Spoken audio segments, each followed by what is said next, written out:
Netflix originals, the textbook definition of mid. We all know that most things that Netflix puts out are absolute garbage. Actually, you're probably more likely to find a discarded DVD of a better movie in the actual garbage. But every once in a while, they will order a verifiable sizzler. Something so hot and pop and everybody turns their head to watch it go by, like the fajitas at Chili's. So I got to wondering, what are the most delicious fajitas Netflix has ever made? Like, what's the best, most watched, most viewed Netflix original movie of all time? Luckily, Netflix has this very nice site that shows us the stats for their top 10 of the week. Looks like Glass Onion is killing it. How the Grinch Stole Christmas is hanging in there, which is surprising because Christmas is over. Forgot about time zones. Let's look at the actual top 10 of all time. There's a lot of familiar movies on this list, okay? But let's stop before the top one. What do you think the biggest is? Having seen the rest of the movies on this list, what do you think the biggest is? The most watched? The number one, huh? The Big Bambino.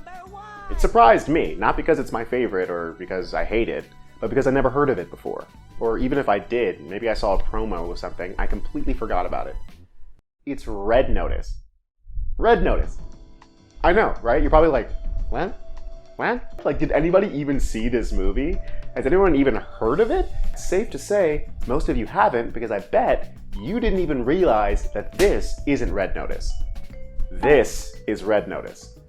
Red Notice is a 2021 action comedy film written and directed by Marshall Thurber, starring Dwayne "The Rock" Johnson, Ryan Reynolds, and Gal Gadot.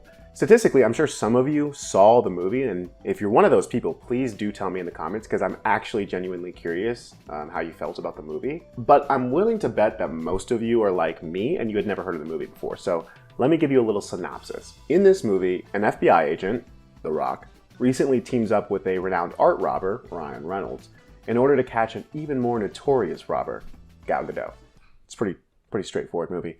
Some of you might be saying, well, this all makes sense. I mean, these are three major actors. All three played superheroes and are international stars, and it's like an action movie, right? People like those, right? But I ask the quintessential, fundamental question, what about the hype? Where was the hype? Now, I'm not saying hype is going to make or break a movie. We all know from those 2 times that we morbed out that hype does not necessarily translate into profit. But we don't need to look far for a good example of the hype one might expect from a movie of this size. Don't Look Up came out only a few months after Red Notice. It stars Leonardo DiCaprio, Jennifer Lawrence, and Jonah Hill. All 3 are major actors, arguably international stars, although only 2 played superheroes. But look at this. When we compare Don't Look Up and Red Notice in Google Trends, there is 4 times as much interest in Don't Look Up than Red Notice. I mean, let's look at the other contenders from the top 10 list. Number 3, Bird Box. You remember Bird Box, right? Blindfolded Sandra Bullock has to keep a bird in a box as she rows her boat not so gently down a stream to keep her kids safe.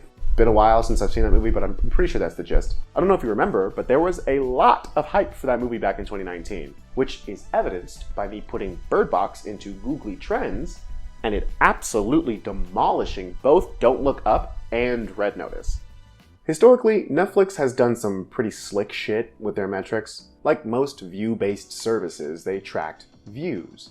But in 2019, at the end of that year, they made this clever little change so that a view counted after somebody watched the first 2 minutes of a movie instead of 70% like it was before, resulting in Netflix's viewership numbers going up by 35% across the board. Then, in June of 2021, conveniently 5 months before the release of Red Notice, they stopped releasing viewer metrics and started releasing total watch hours instead.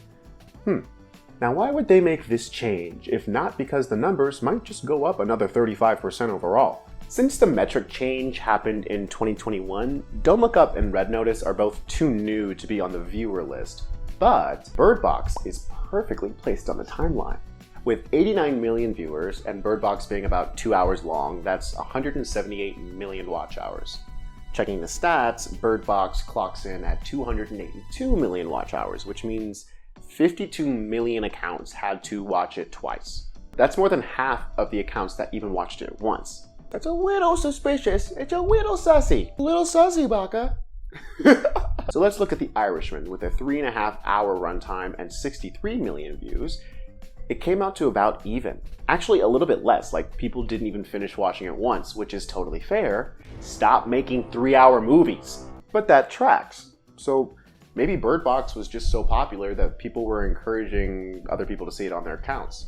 And maybe Irishman was so long and boring that, who the fuck would see it twice, or even once all the way through? So maybe they're not viewbotting, because if you're gonna viewbot, why not viewbot both those movies?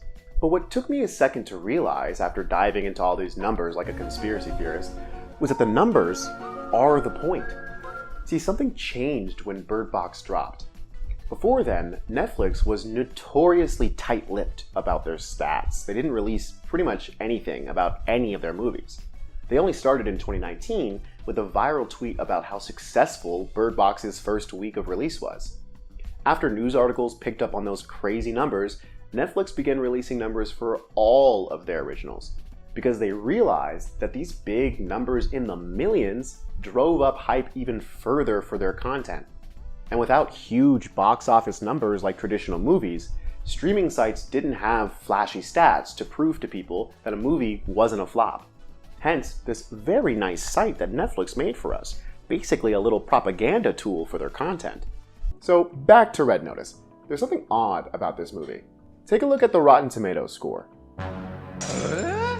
Huh? That is the biggest gap between critic and audience score I've ever seen. It's like 60 points. Before I write off the idea of Netflix putting their finger on the scale, I want to look at the numbers that matter the most. The money. How much did these movies cost to produce? And how much did they actually bring in profit? With Netflix, there are no ticket sales, and it seems nearly impossible to nail down the exact dollar amount that a movie might bring in as a return. And Netflix is its own investor. They need to know which projects are good investments. So how do they do that? They don't look at total watch hours or most viewers. Those are just peasant stats that they feed to us. They track the value hour. Not only can they track what's being watched, they can see what was watched the most, in what order, and for how long, and so many more metrics. And it turns out that they're most interested in content that gets people to sign up just to see that particular show or movie. Like, I'd think that they'd be interested in overall crowd favorites, but no. Think of the accounts that people start just to catch up on Stranger Things before the finale drops. Or those accounts that only watch Friends or The Office. Well, back when those are actually on Netflix. Then they forgot to cancel their accounts. Netflix tracks the value of each hour watched for each piece of content and determines which content brings in new, fresh subscribers. And I imagine they disregard content that's mostly watched by people who would be using their Netflix accounts anyway. Which may be why everyone's favorite show gets canceled after season 1. Now, we don't know how many value hours each movie brought in, but we can see how much they cost to make, and from there we can deduce how much the studio needs the content to pop off and how much they believed in the content to do well. Bird Box cost a quaint $19.8 million. Don't Look Up cost $75 million. Red Notice? Take a guess. Go ahead. Think of a number. Okay, it cost north of $250 million, if not close to $300 million, according to the director. 250. Oh, fuck. Apparently, the director pitched it to 11 studios and got 11 yeses back. Everybody knew that Red Notice was going to be a verifiable sizzler, a summer blockbuster hit starring the biggest stars of the year. Universal wanted it, Warner Brothers, Paramount, Sony, everybody wanted it. They got into a huge, massive bidding war over it, with Netflix reigning victorious, but having paid summer blockbuster prices. I mean, they needed Red Notice to succeed. So what incentive does Netflix have to inflate the watch time number to make Red Notice the most watched movie of all time? Well, now we know that watch time metric means nothing for the business model. Shareholders don't give a flying fuck about how many watch hours a movie has. But it does bring a lot of media attention, which means curious potential customers who may be willing to shell out the $10 to check out Red Notice. After all, it's breaking records, so it must be good, right? Based on the watch time, if one person from every single household that watched Red Notice went and bought a $10 ticket in the movie theater, the box office would have been $1.39 billion, making it the 13th highest grossing film of all time. And if I was Netflix, I'd be thinking, well, even if those watch hours are a little fake, a little bit inflated, it's bound to make some non-subscribers a little curious. So, to answer the title of this video, why is this movie, Red Notice, Netflix's most watched movie of all time? Because it had to be. It couldn't afford not to. I wish that you had a conscience. I wish that you cared. Baby, if I'm being honest, when I'm with you, you ain't there. I wish that you had a conscience. I wish that you cared. Baby, if I'm being honest. I am Netflix. The metrics say that you need to like, comment, and subscribe. Fucking stupid. Bye.